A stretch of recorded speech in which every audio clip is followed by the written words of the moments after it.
Folks, welcome to Best Stock Charts for the coming week. This is Bob Desmond, and what we're going to go over today is a quarterly chart of the S&P 500. I reviewed this chart back on the 15th of December.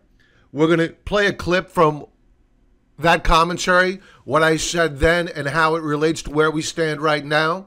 Then we're going to segue over and into our watch stocks for the coming week. But first, I want to talk about last week, how we did, because in this market environment, it's really not right to put out commentary without saying, okay, how are you positioned and were you washed out with the rest of the market last week? And we were not. We went into the week short of Twitter, and we were long, and we are long of the gold mining stocks, the NUGT, which is at current up 7% last week alone. We were also long of silver, which was up last week, using the USLV.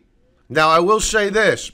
On the back half of the week, I did begin to put our toe in the water, and we began to buy the small caps. We also began to buy emerging markets and a big investment bank. Because, again, folks, we are going to get a rally. Now, if we break down to new weekly lows, might I stop out? Sure. Am I concerned that maybe I got in a little bit too early? Yes, I am. Do I believe you should be averaging down this market? It's probably not the best idea to do so.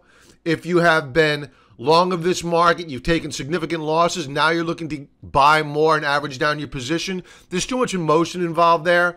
But if you've had cash on the sidelines like we have had, and you're looking to take advantage of what is going to be a rip-your-face-off counter-trend rally to the long side, sure, you could begin to nibble on stocks, but don't bet all your chips with one hand. Why? It's because we can go lower. And frankly, after looking at how we closed out the week last week on Friday, I'll bet you a nickel that in all probability we will make new weekly lows this week. Now, this is going to be an abbreviated week, and volume is going to dry up. So we may see a spike higher this coming week. I do not believe that it will be the bottom. I believe that you're going to have the algorithms in charge while all the banksters go on their private jets out to Aspen to go skiing, and they'll keep the computers in charge.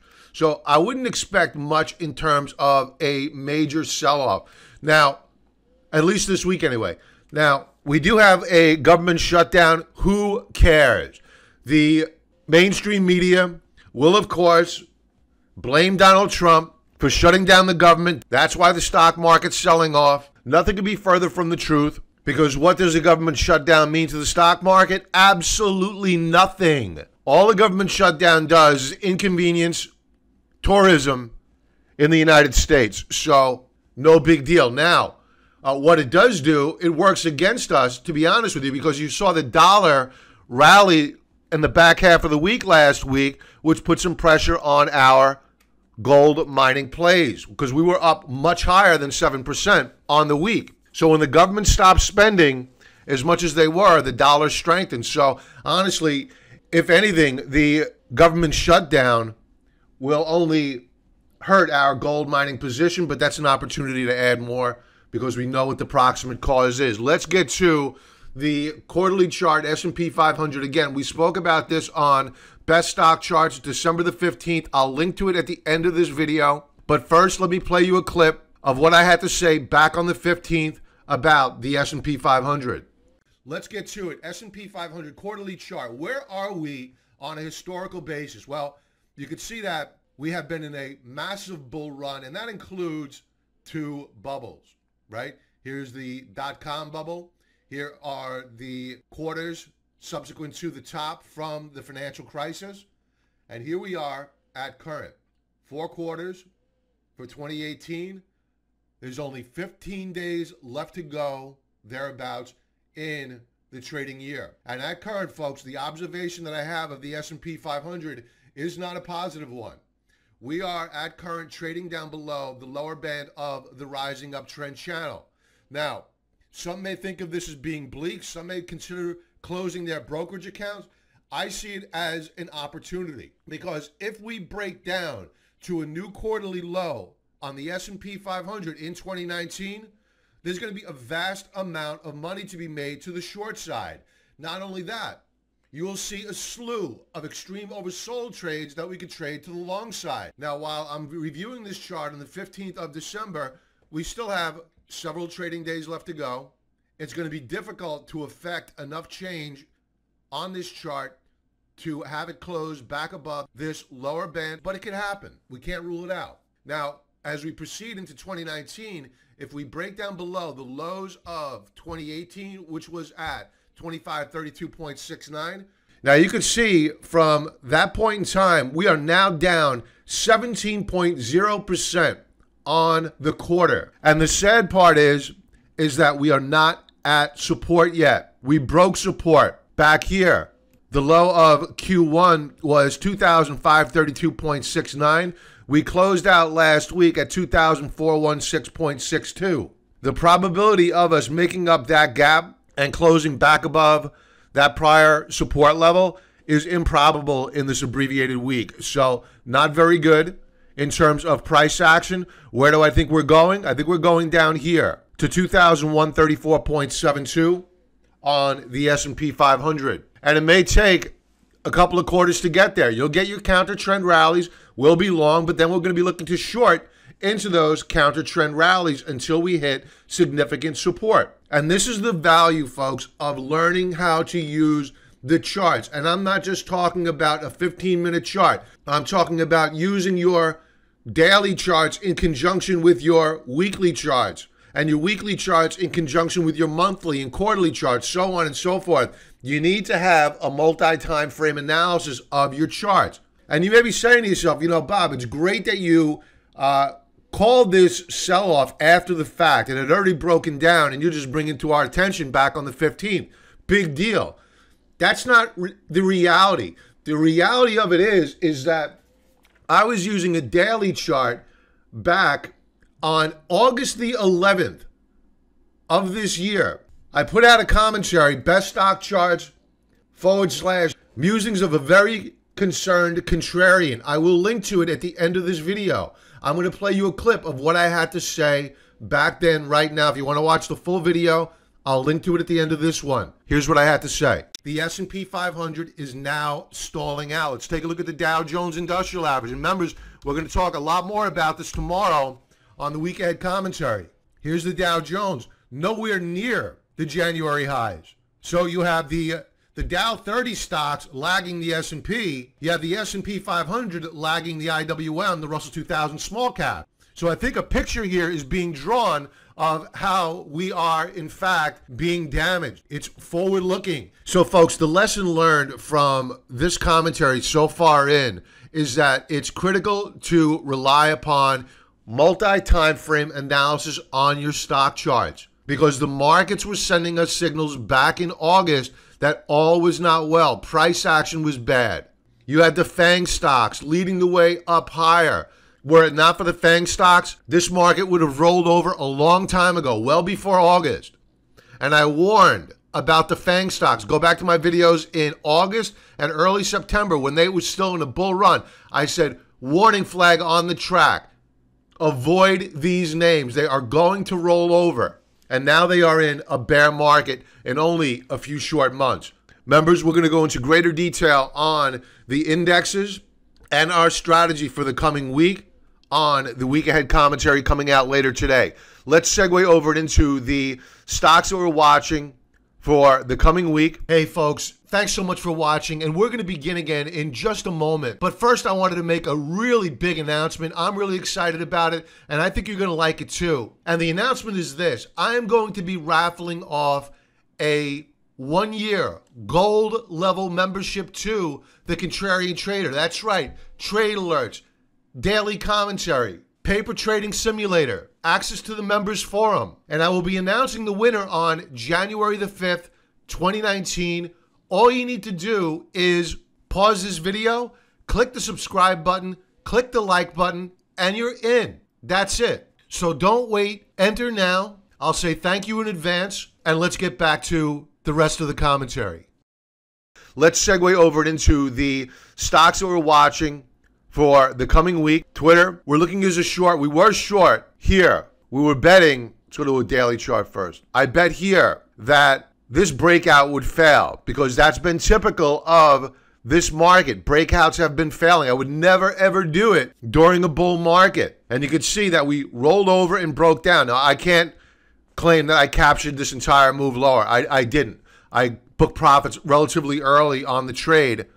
But you could see that the logic for shorting Twitter was sound. And I'm still very bearish on it, because you could see on a weekly chart that we have a head and shoulders setup. I didn't just draw these lines here diagramming out the head and shoulders setup. Left shoulder, head, right shoulder. I did this a few weeks ago. And now we have broken down below the neckline.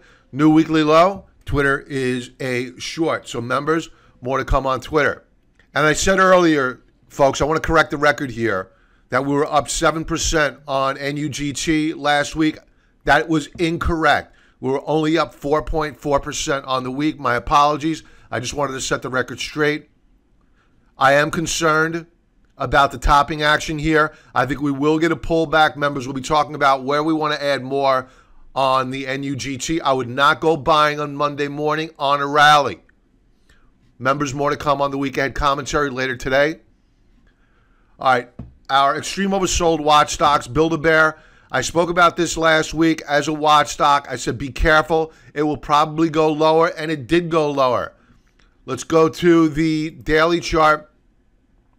Daily chart at current has RSI 10.68. In all probability, we're going to see RSI sub 10, and that's fine. We're looking for it. We want it. Here's where I spoke about it last week. They attempted to rally it on Monday, but that rally was rejected at the 475 level. And this is why I always say, with these extreme oversold stocks, do not go chasing a morning rally. If it gets away from you, let it go. Because in all probability, the rally will fail. Why? It's because weak stocks tend to get weaker. We had a bearish key reversal on Friday. I think we're going lower, but we're very close to pulling the trigger on Build-A-Bear. Members will be talking about historical support and what we're looking for before we pull the trigger on the charts in terms of price action on BBW. Tuesday morning stores, another stock where we have been watching, tracking for several weeks now, and it's been oversold. We have RSI at current at 7.19. And I said back here last week that it was oversold with RSI at that current time of just above 10. I said, folks, it's probably going below 10. Go back to last week's best stock charts. So don't get lured in to RSI being below 20, especially being below 30, because you will lose your shirt. You need to use the RSI in conjunction with price and volume action. Volume is still high, institutional distribution. So I'm very bullish on Tuesday morning stores, and we have a catalyst for Tuesday morning stores to move higher, which I'll go over with members later on today. We are not ready to pull the trigger just yet. Why? One, we're not at historical support. Two, we had a bearish key reversal on Friday, which implies that we're going to go lower this coming week. But we are very close to a bottom here. The next chart up, another extreme oversold stock, but this is U.S. Bancorp, folks. It has RSI at 14.47. But remember what I just said about Tuesday morning stores. You can't just simply rely upon your RSI. What is price action telling you? It's telling you vis-a-vis this bearish key reversal on Friday that it's going lower. What are the moving averages telling you? It's telling you that the 50-day is going to cross down below the 200-day moving average. What is volume telling you? It's telling you that you have institutional distribution. Are we at historical support? Not yet. I'll be going over that with members on the week ahead commentary later today, and we will talk strategy for entering U.S. Bancorp as an extreme oversold stock. So members, more to come later today. The next chart up, BHP Billiton. Folks, it's no secret that I am bullish on commodities. I have been for quite a while now, and the price action has turned in our favor. Now, BHP broke out last week on a weekly basis. Now, I'm a bit concerned by the fact that it closed off the highs of the week, so it didn't show conviction in terms of price, but volume, certainly a lot of conviction. Now, Ultimate Oscillator continues to put in lower highs and lower lows, so members, we'll talk about the daily chart and a strategy for entering BHP Bulletin.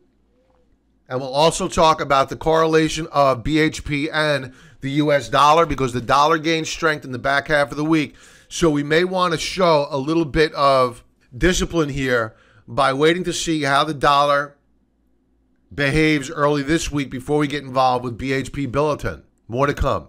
The next chart up, Big Lots, monthly chart. We are poised at current to close down below critical support and the 200 period moving average. We are rolling over on Stokes, rolling over on RSI. Volume is very high, so we have institutional distribution and breaking support. I think that we're going lower here, so we are going to be looking to short. So members, we'll talk about an entry strategy for Big Lots for tomorrow on the week ahead commentary. Broadcom.